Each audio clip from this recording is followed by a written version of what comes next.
Hello and welcome back to another video. In today's video I want to make a hyper-realistic forest scene in Blender. First I'm going to delete the default cube and I'm going to add in a plane. I want this plane to be about 100 meters, so I'm going to type that in here.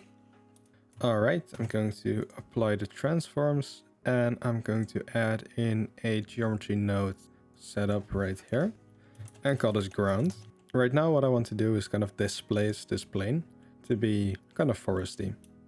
So I'm going to add in a set position node and we can play with the Z offset to offset the vertices here. Right now we only have 4 vertices, so I also want to add in a subdivision service or a subdivide mesh node and just set that to something like 8. That's fine.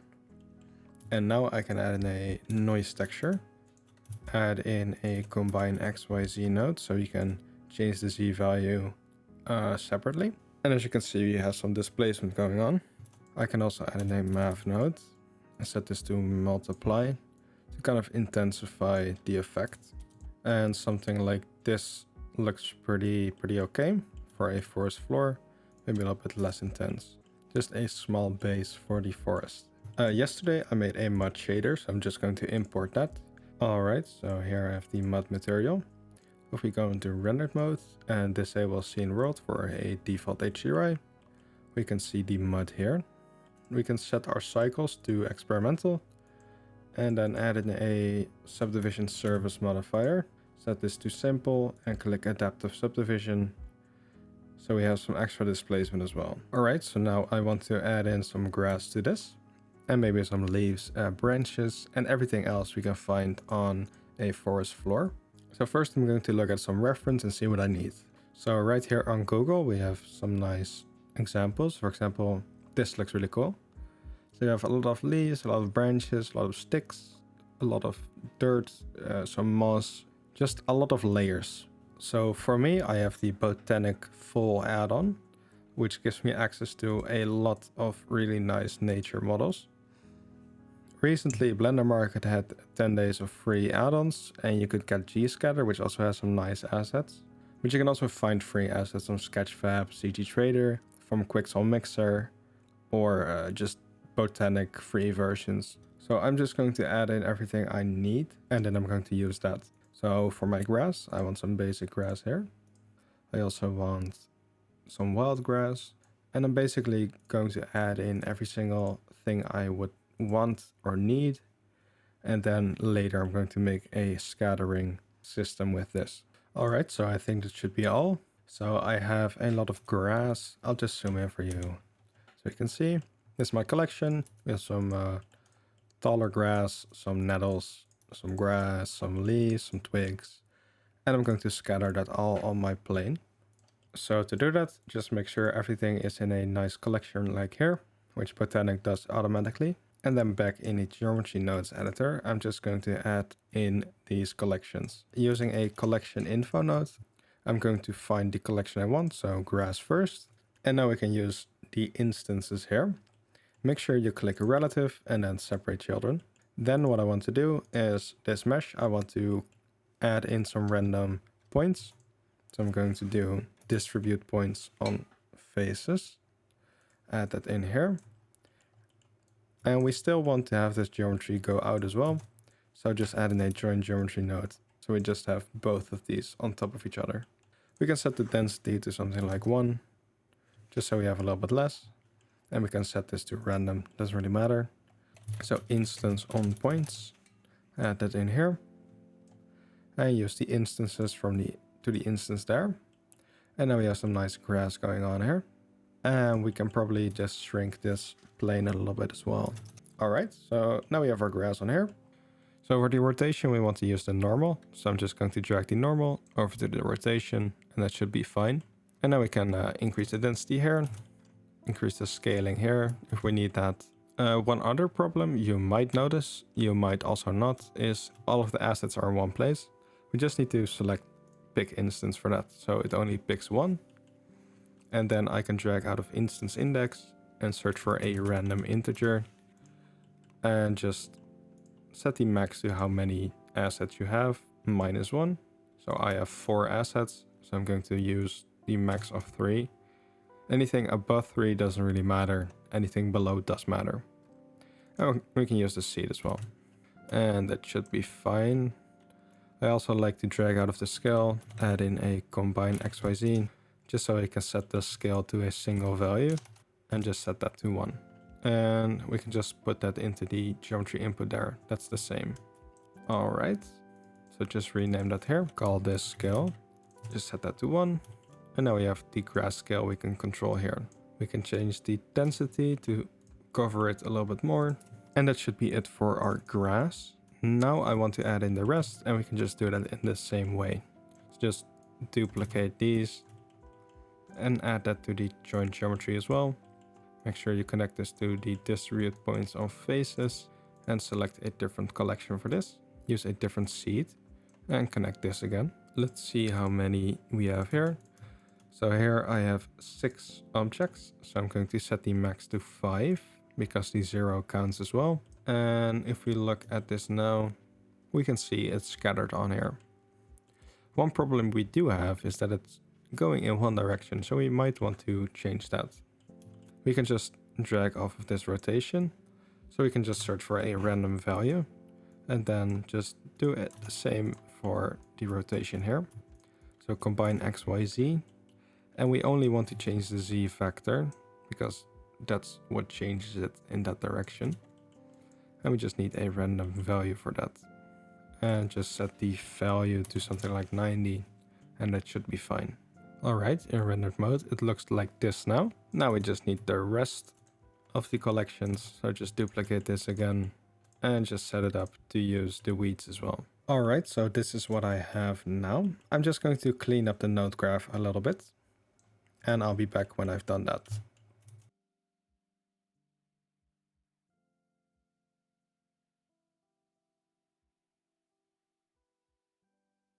Alright, so this looks a little bit cleaner. So we have the grass, the misc, and the node group. Oh, this should be weeds. Right here. And in here I've just, yeah, it's just the same, but in groups now. Alright, so it should still look the same. I didn't change anything. Now what I want to change is the texture underneath, because only the mud looks a little bit, it just looks a little bit bad. So I'm going to add in some other shaders as well, just to make it look a little bit better. So with a noise texture, I'm going to just add in a color ramp real quick. And just make sure it looks something like this, just like the old Musgrave texture. And in these areas, in these black areas, I want a different shader, and the rest can be mud. And I can change the amount here. So I'm just going to use this as a factor for another shader. So I'm going to add in a dirt shader here. So to make that, I'll just make that real quick. It doesn't really have to be really realistic or anything. It just needs to get the point across. Alright, so this is my dirt shader, just really simple. And I'm going to mix that in with the mud shader, using that factor we made earlier. And that should look okay. To disable the scattering, we can just disable the geometry nodes. And now we can see it a little bit better. So maybe something like this is a little bit better, just to get that extra layer of detail. And that's not it yet for the ground, because I also want to add in some small saplings and shrubs, because that's what it's lacking right now. So just go back into the geometry nodes and repeat the process for making a scattering.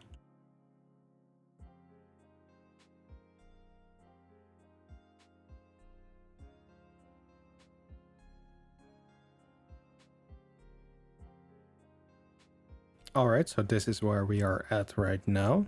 And I'm just going to play with the density of some of these, because I think we need a lot more like branches or something.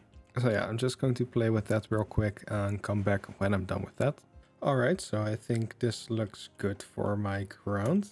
So now we can just get started with the rest of the forest. Well, before I do, let me add in some rocks as well. Alright, yeah, that looks a lot better. Alright, so now we can get on with the rest. So right here, we have all of our scattering going on. And right now what I want to do is add in trees. And I don't want to do them manually, because I just don't feel like doing that and manually adjusting the trees every time. So I'm going to do well, the same scattering, but we're going to make it a little bit more, with a lot more features than just these simple scatterings here. All right, so we can probably just leave the joint geometry there and add a new one. So we get a clean slate here. This is going to be the next part. And the first thing I want to do is add in some trees, so that can be downloaded or from baeac. All right, so I ended up finding a nice species of trees that will work really well, I think, with this forest scene. They're pretty skinny, except for that last one. I think this one can go, to be honest. But like most of these are pretty skinny, and I think they will fit quite well in here. So again, I'm just going to just set up the basics again. All right, so now we have a lot of trees. We can change the density here. And I want to get rid of that big tree, this one. And what I want to do now is just set up my camera and make sure I get a nice view. Make sure this isn't in one of your scatter collections. And now I'm going to play with my parameters until I find a really nice setup. Also going to delete some trees that I don't really like. For example, that one. By the way, if you see your trees in the middle, we can just hide this collection here. We don't need it. We just need the data that's in there. Alright, so now we have a really nice looking scene. And we can add in some more trees. We can play with the scaling as well. We can play with the scale here. Make the trees a little bit bigger. And that's all fine. But now I want a little bit more control over these trees. So for example, add in a random value again. And this will be for the rotation. So do a combine XYZ again. And just put that into the Z value. Make sure this is set to 360 degrees, just so we get the full range. And this will randomize the rotation of our trees. I also want some randomization of the scale, but not from 0 to whatever how much. So just add in a combine XYZ again. And then this will be our scale we can change. And we will just multiply with that. So add in a math node, set this to multiply. And we are just going to multiply it with the random value from 0 to 1. So for example, if I set my value to 1 here, this random value will determine if one of these will be set to 0 or to 0.5 or to 0.7 or just 1. But we can change the scaling right here or right here. So I'm going to set the random value from 0 to 1, and then I'm going to use this as our scale. And now it's about time to put this into a collection. So Ctrl G, and this should all be fine. I'm just going to merge all the seeds together, then use this scale. Of course, the density, we want that as well. And what I also want to do for the trees is add in some color variation. So to do that, we need to select one of these trees. So go back to your collection, select one of the trees, and just go over to the shader editor. All right, now we're here. And I want to change the hue a little bit. So this is the hue currently, or the color. And I just want to add in a hue saturation and value node in between this, and just change the saturation or hue a little bit, just to get some variation in between the trees that adds a little bit more realism. To do that, we can use a object info node and then use this random right here for the factor. So right now, if I set the saturation to 0, you will see the difference. Some are still saturated and the rest is just gray. So let's set the saturation to 0.8 and the hue to 0.52. Just really subtle stuff. Maybe 0.55. Or the other way, 0.45 makes it a little bit more orange. I like that more than the blue. Alright, so now we have some more variation with the trees as well. We can hide this collection again. So right now the main things to adjust is the lighting. But I don't want to go over to lighting without a certain subject. So we need to think of something like that. So my ideas for this is we can either use a cabin in the woods, or maybe a car that's stranded. I've done that before. Or maybe just some other objects.